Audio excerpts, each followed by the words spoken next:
Welcome to day 2. Could I have my slides on the screen, please? Thank you. Good morning. So I want to talk about software engineering, and maybe not in the way in which you think. I spent the early part of my career with job titles like junior software engineer and later senior software engineer and things like that.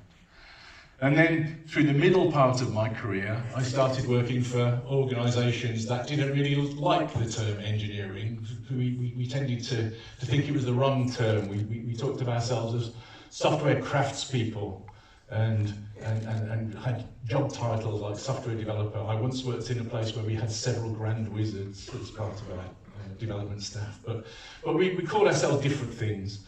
And then in the latter part of my career, I worked on some projects that were genuinely deeply demanding technically. I built one of the world's highest performance financial exchanges, and while we were doing that, it was while I was in the middle of writing the continuous delivery book, and so we were applying those kinds of principles to developing this difficult software. And I started to think that what we were doing was closer to a real engineering discipline. And so that's kind of the theme of my talk today. I think that when we think about engineering, as software engineering in particular, at least if you're anything like me, the thing that springs to your mind is a picture, something like this. And this is not software engineering. This is to software engineering what a soldering iron is to electrical engineering. It's a tool. It might be a good tool, it might be a bad tool, but it's only a tool. This does not define what engineering means. So this is not helping us kind of understand what it is that we need to think about if we want to start thinking in terms of engineering. One of the things, I've been thinking about this stuff for a few years now, and I have lots of different conversations with people in different places, in bars and on Twitter and all that kind of stuff. And so I get involved in these conversations, and somebody said something to me a little while ago that kind of resonated with me. And they said that if we were able to come up with sort of principles for an engineering discipline in software development, they would probably be as true in 100 years' time as they are today. And that kind of landed with me, because I think that's probably true. If you think about what really defines engineering in other disciplines, it's not the kind of latest tools or techniques or ideas, it's the founding principles. And that's the stuff that I really want to talk about. We often talk about, when we talk about software development, certainly, but also engineering, we often sort of confuse the ideas of process and so on with kind of the deeper meanings, and we come up with things like this. This is Scrum, a picture of Scrum. Any idea how many times the Scrum documentation mentions the words code or software? I'll tell you, it's none. So Scrum is an excellent project management approach. It's really effective, but it doesn't say anything about engineering. It doesn't really tell us about how we need to think about that sort of stuff. So this doesn't work as a definition either. And then we get onto the stuff that the companies that I worked in the middle of my career found fashionable, the idea of software craftsmanship. And I think there's a lot of good stuff in the ideas of software craftsmanship. I think that it happened in response to some of the mistakes that we made in terms of approaches to software development. Mistaking the software development process as a problem in production was one of the things. So mostly, if we're building physical artifacts, if you're building cars or computers or even chairs or something, the problem of reproducing those things, productionizing the original design, is a difficult problem. For us, that's not the case. For us, once we've got the design right, we can copy it as many times as we like, essentially for free, because it's just a stream of bytes. And so production isn't our problem, and yet what we've tended to do over the decades of software development is that we've tried to apply production line style thinking to software development. So thinking in terms of it being more like a craft and thinking more about the kind of the creative part of the process is a good step forward, I think. But nevertheless, this really doesn't define what software engineering means as a discipline. I think it's a useful model that you can decompose production of things the creation of things that human beings have made into three phases. Originally, for much of our history as a species, everything that we built was the fruits of a craft-based approach to producing things. That's how we made everything.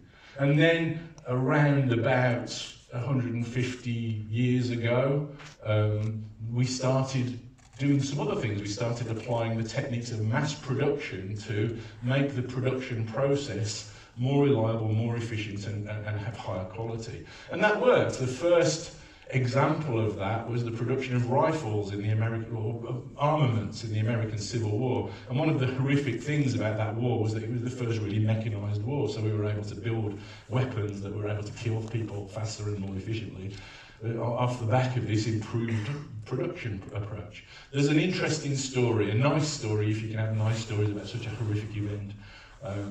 The man that wanted the contract to build the rifles for the northern states in the American Civil War went to Congress with a bag full of components, and he tipped the components out on the floor of Congress.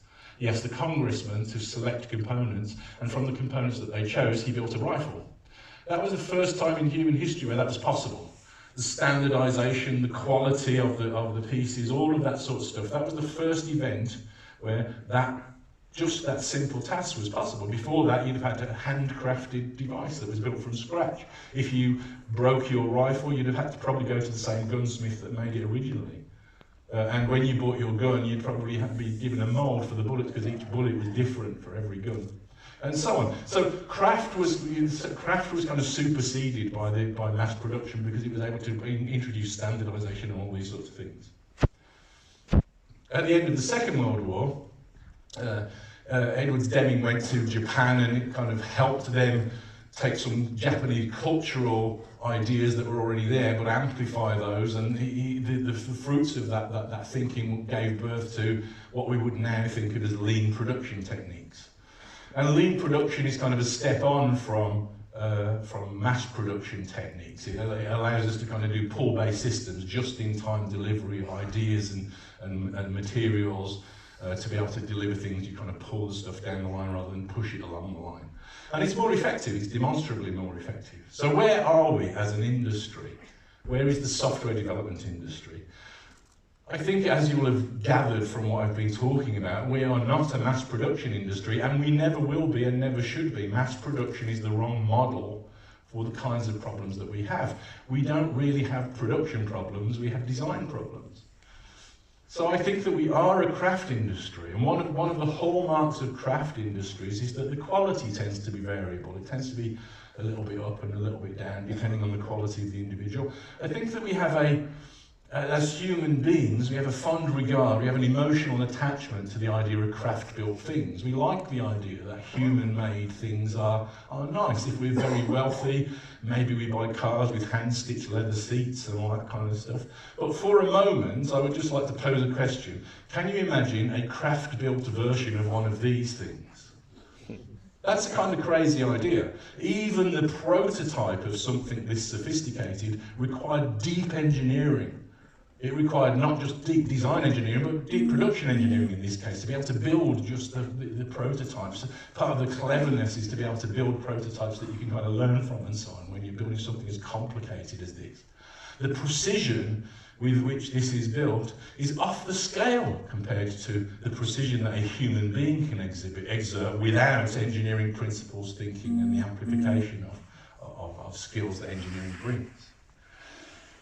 I think that where we should be shooting for is probably closer to this, sort of using some of the ideas of lean production, but I think it goes sort of deeper than that as well. When we start applying some of these principles, what we see is quite dramatic. We see significant improvements in the quality of the things that we build, the rate at which we can produce these things, the productivity of our approaches. The utility, the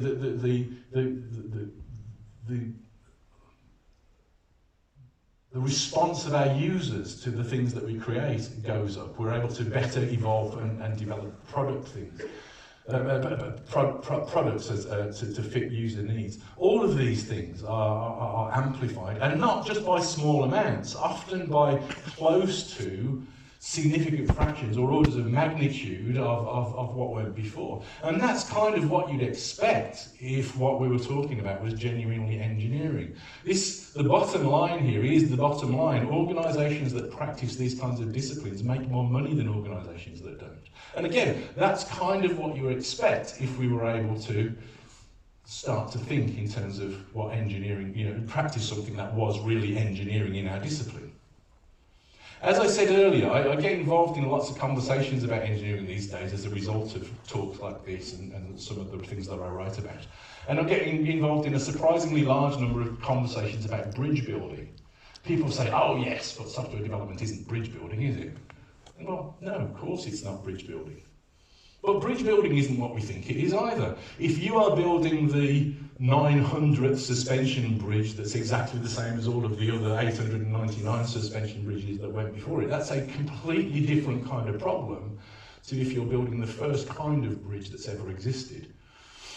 The first problem is a production problem. You've probably got a bill of materials that you've developed over the time that you can just lift off the shelf. You've probably got a Gantt chart, a project plan that tells you how to deliver all the materials and when you need them in your project lifecycle to do it. And there's probably a few variables that you can plug in and get a good answer.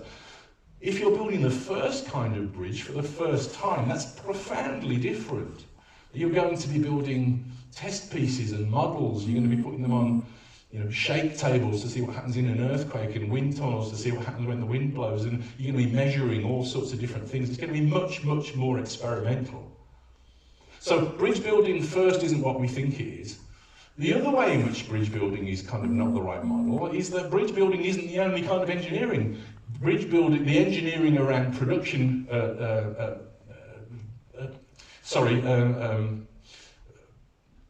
building those sorts of large industrial structures is different to the engineering for building things like houses, like building aerospace systems, like building electronic systems. Chemical engineering is not the same. All of these disciplines have their own unique characteristics, but all of them have some kind of common framework on which they're built. And that's the stuff that I'm kind of interested in. The other way in which engineering is not the same is it's not the same at different scales. So here are two engineered structures. You can bet that if it was an IKEA shed on the left-hand side here, then it would have been engineered to a fair degree to make sure it used the minimum amount of components so that it could build cost effectively, to deliver value, and they would just be stressed enough to hold up the roofs and all that kind of stuff. The other building on the right is unique. It's the tallest building in the world. When they built that, again, they would have been building models of it, computer models of it, doing finite element analysis, measuring it on earthquake tables and things like this to try and figure out what it would take to build a building on this kind of scale. So engineering is different at different scales. And that's obvious when you look at things like buildings. It's less obvious when you look at software. It's not to the man in the street or the consumer of our software, it's not absolutely self-evident that the amount of effort and engineering that goes into building software, I don't know, in a flight control system or a pacemaker is different or should be different to the amount of engineering that goes into building a sweet shop online. But nevertheless, it is. The level of rigour that goes into those things is going to change with the nature of the problem. But again, despite that, there are going to be common principles that are shared in both of those undertakings. So let's start digging into definitions a little bit. And if you kind of start thinking about what engineering really means and looking up descriptions, here's a definition from Wikipedia. Engineering is the application of mathematics, empirical evidence, scientific and economic, to solve scientific, economic and social blah, blah, blah, blah. But there's a bunch of words that tend to crop up over and over again.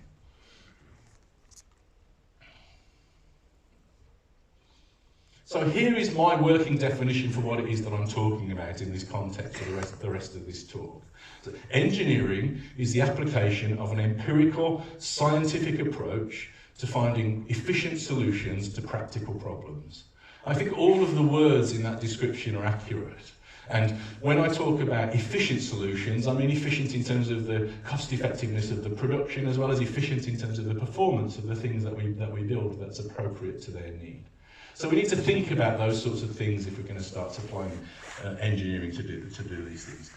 And I'm challenged by the kind of conversations that I had. I have started to come up with some ideas that I think feel to me as though they are profound, that they are common against any kind of engineering that we could consider. I can't imagine anything that we would consider software engineering in our discipline that doesn't exhibit these 5 characteristics. Fundamentals of an engineering approach. It's going to be iterative. We need to be able to do things so that we can learn more quickly. It's going to employ feedback. We need to gather the data so that we can learn effectively. It's going to be incremental.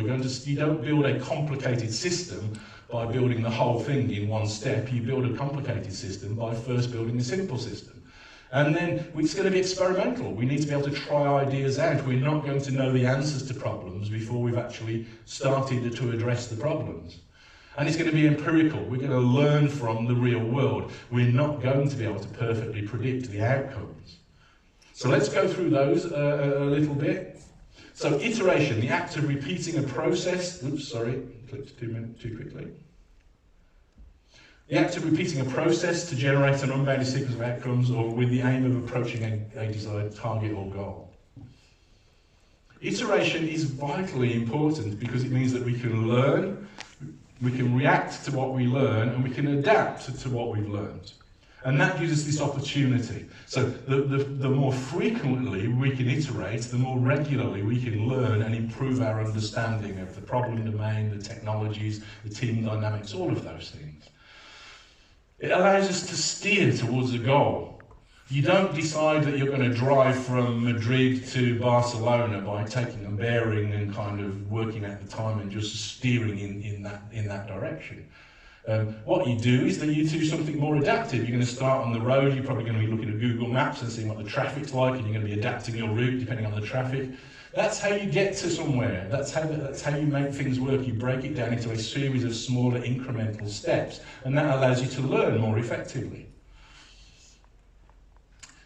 The other thing about this is it gives us a route to continual improvement. It means that we can start off building something simple, maybe even crude as a first step, and we can refine it over time and make it better and better. And what that does, it gives us the ability to enhance our own skills and learning and experience so that we become better, our teams become more effective. One of the hallmarks of the kinds of teams that adopt these sorts of disciplines that I observe is that they tend to get better and better and better over time, rather than slower and slower and slower over time. Feedback. Feedback is information about actions returned to the source of the action so that we can kind of adapt. Feedback is vitally important. It gives the opportunity to disambiguate myth from reality. It gives us the opportunity to respond to what we're doing and understand the impact of our choices, whether they were good ideas or bad ideas. We need to focus on making sure that we have the right sort of information returned at the right point regularly and frequently so that we can keep this idea of learning going. I've come to believe that software development is a process that is fundamentally grounded in only 2 things. We need to be effective at learning, and we need to work in a way so that we can kind of fit ideas inside our heads. So ideas of modularity and so on are important, but focusing on learning and optimizing for learning are foundational in what it is that we need to do if we're going to do really high quality work. This is a schematic that I tend to use and have used for many years to describe continuous delivery, my favourite approach to software development and engineering. And it's grounded in feedback. At the outside, we've got the idea, you have an idea, get it into the hands of users and figure out what they make of it. At the inside, we've got the fast feedback loop of test-driven development. And in between, we've got other kinds of feedback loops. It's completely a feedback-driven approach. And so I think it's profoundly important to our ability to move forwards.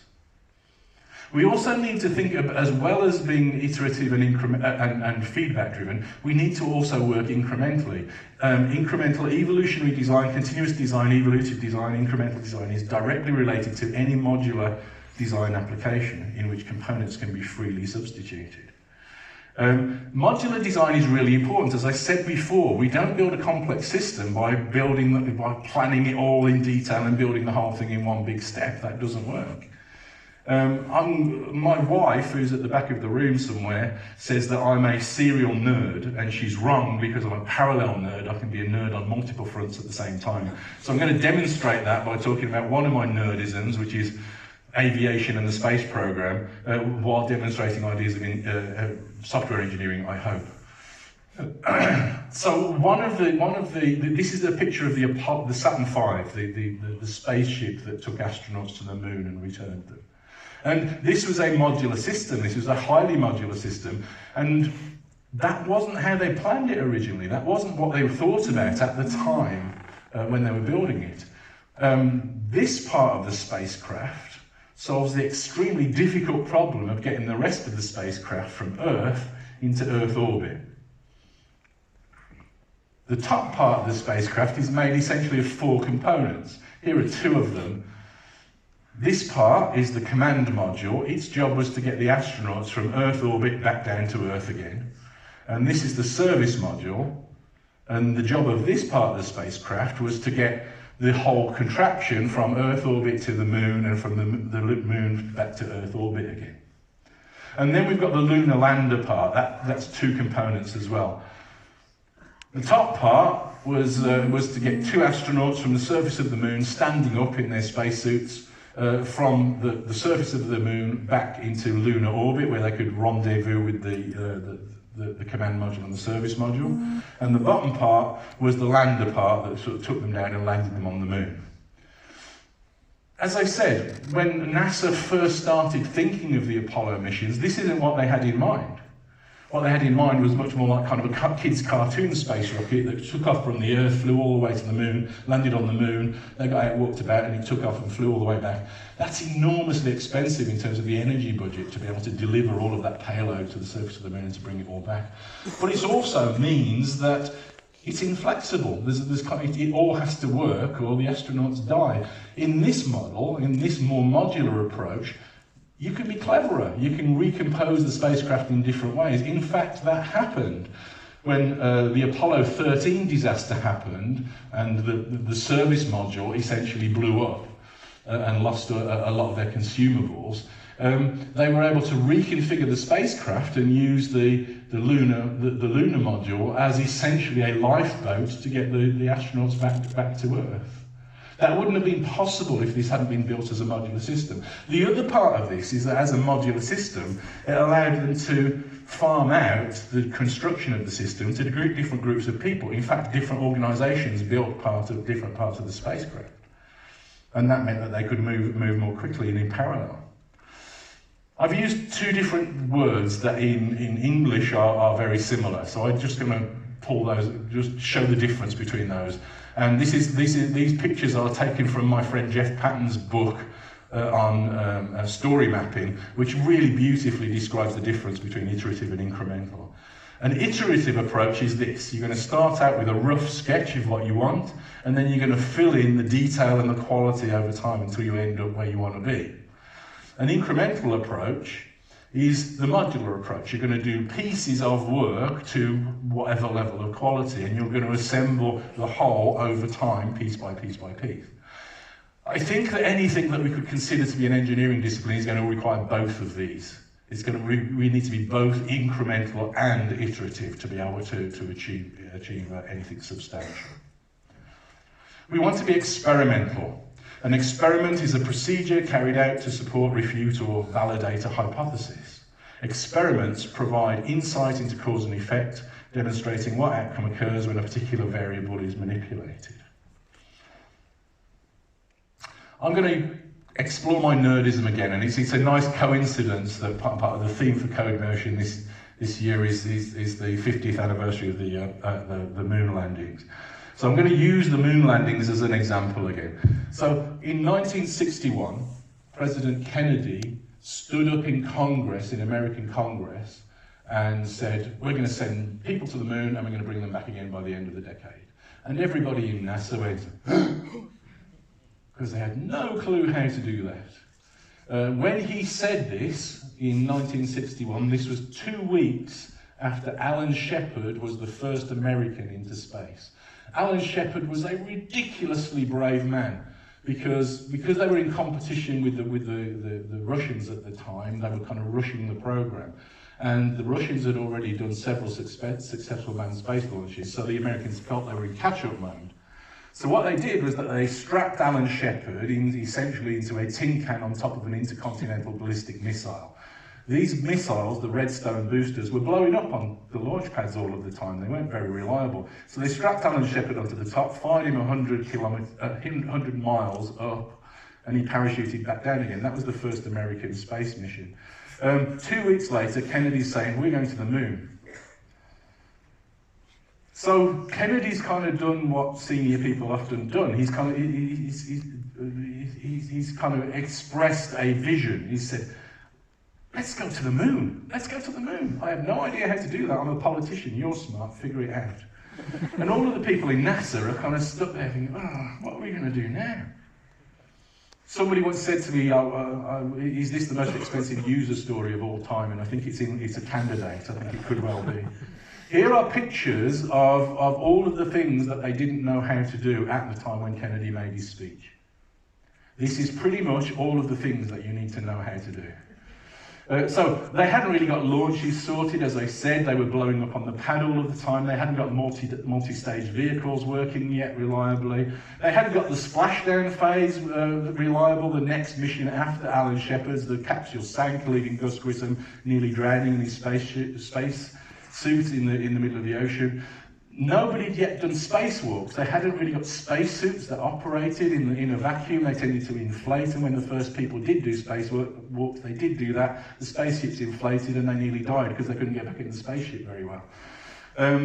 They hadn't got the mission control stuff sorted out. They were refining all of those things. Nobody docked 2 spacecraft together yet in space. All of these things were things that they had to learn how to do. So where do you start when you have a problem on that scale? So one place where you start is you hire some really, really smart people. This is Margaret Hamilton. She was the first person to use the term software engineer. She was the first person to think that what she was doing might be a form of engineering. So Margaret was the lead for the spacecraft control systems team. And you know, that's one thing that you do. You get these people that are really, really brilliant. But then the next thing that you do is you need to start thinking about the problem. So here's the problem. This is the Earth-Moon system. Except this is a kid's storybook picture of the Earth-Moon system. This isn't really the problem. This is the problem. This is a picture of the Earth-Moon system to scale. At this point in history, no human artifact had been more than 1 pixel away from the Earth. So problem 1, how do you get anything from all the way over there to all the way over there?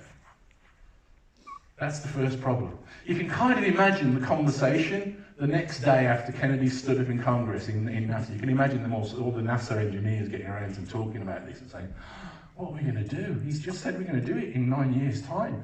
How are we going to do that? Oh, no. My brother-in-law's got a car showroom. We could all get jobs there. No, that's no good. How are we going to do this? I know. Let's build a spaceship, put 3 astronauts in it, send them to the moon and see if they come back. No, that's not going to work. Waterfall is not the answer for this problem.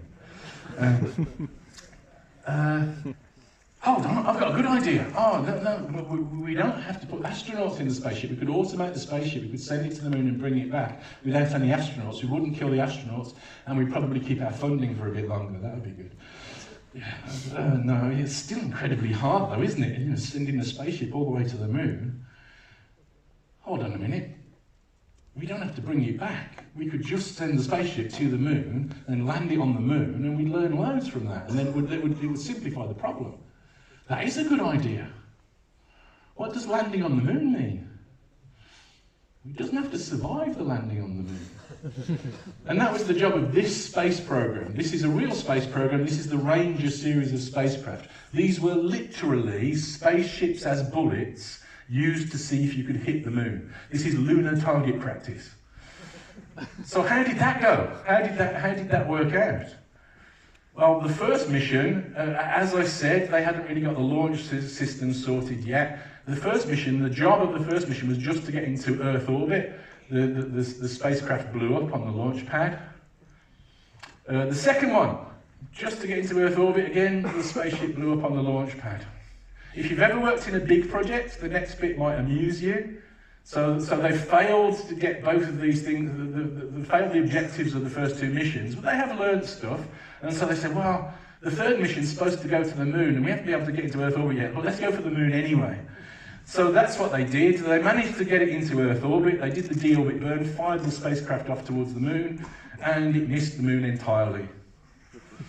The third one, it worked. They got it into Earth orbit, they did the deorbit burn, they fired the spacecraft off, and the spacecraft died.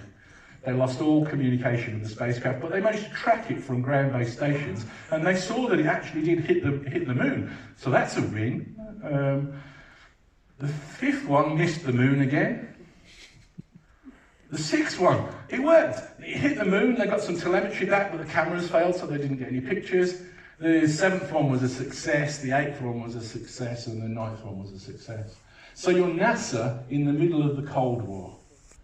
Essentially, this is the focus of the aerospace industrial complex. You've got access to the smartest minds in the Western world. Imagine yourself being at the end of the phone and say, hi, it's NASA here, we're having some trouble, would you like to come and help us?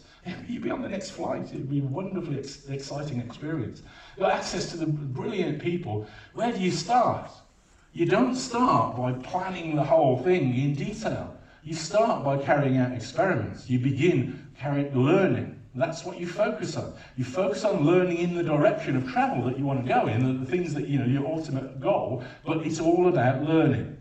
There were millions more experiments than this. This is just an entertaining, interesting program to talk about. But you could look at almost any aspect of the development of this, the Apollo missions, and it was all about experimentation and learning. Experimentation is humanity's best problem-solving technique. It's the thing that differentiates our high-tech civilization from the agrarian kind of craft-based civilizations that went before it. I want to show a little example. Here are two orange dots, and I would like you to join in. So I'd like to have a show of hands if you think that the dot on the left-hand side of the screen is bigger than the dot on the right. Nobody. I'd like to, if the dot on the right-hand side of the screen is bigger, show of hands. I think you might have seen this before. If you think they're both the same, you're right, it's a visual illusion, but how can we tell? Well, we can carry out an experiment. Here's my experiment. They are, in fact, the same size. Have you seen this one before as well? Yep. Okay. So hands up if you think this line on the left-hand side is shorter. Is longer. Hands up. Hands up if you think that the line on the right-hand side is longer.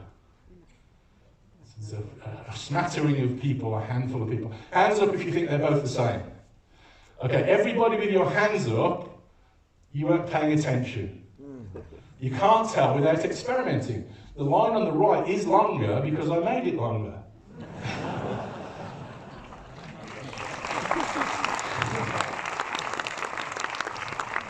Just guessing isn't good enough. Just guessing is not sufficient. We need to measure. We need to have a hypothesis. We need to understand what's going to happen. And then we need to measure. Being experimental is really vital in terms of really doing high quality learning. It's the best problem solving technique that we have as a species. Finally, the fifth of my attributes of software engineering in this category is being empirical, based on concern with or verifiable by observation or experience rather than theory or pure logic.